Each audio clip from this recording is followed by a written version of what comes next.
Hey ladies, how's it going? Dan Frampton here, and today we're talking about the bravest thing a human being could do. The most epic, the most legendary feat accomplished by mankind is saying your opinion online. You know what kind of vitriol you're opening yourself up to when you just say what you think about a thing on the internet? The two most famous cases to me when I think of this is Video Game Donkey's opinion of the Final Fantasy remaster, and when Anthony Fantana reviewed the Fiona Apple record. And all they did was said how they feel about this thing from their experience with the thing, and people lost their minds. Now, I haven't really felt too comfortable doing criticism in the past and doing reviews because, you know, I was a musician in the past, and it feels weird to talk about another artist's art and be like, it could be a little bit better, you know.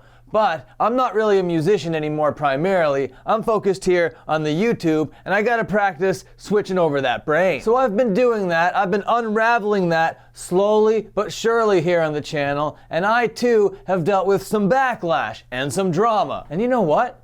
I can handle it. That last review batch that I did got mad dislike bombed by MGK fans because YouTube finally recommended my stuff. It just recommended to people that really liked MGK, and I was shit talking them the whole time. But I normally like to celebrate the things that I like, and you can't really do that if you're sharing your opinion online about stuff, because then it's like, where does your meter land, you know? You like everything? I don't know what your taste is, bud. So you need to have a bit of a barometer. So my experience with playing music, writing it, recording it, touring it, is actually going to benefit me doing this. You know, it's going to give me a kind of a unique perspective. And I'm also a little bit emotionally biased when it comes to stuff, and I think I'm going to leave that in the reviews because that's just who I am. But what I need to practice doing is flexing that critical thinking, analytical muscle by doing a few more listens, by doing a little bit more research, because mostly I just like to flick on the camera and talk some shit, you know? But if I'm going to talk some shit about other artists' art, I want to make sure that they know that I'm spending the time and the care and the energy into fucking putting the stuff that they put out into the world into my brain before I tell the world what I think about it.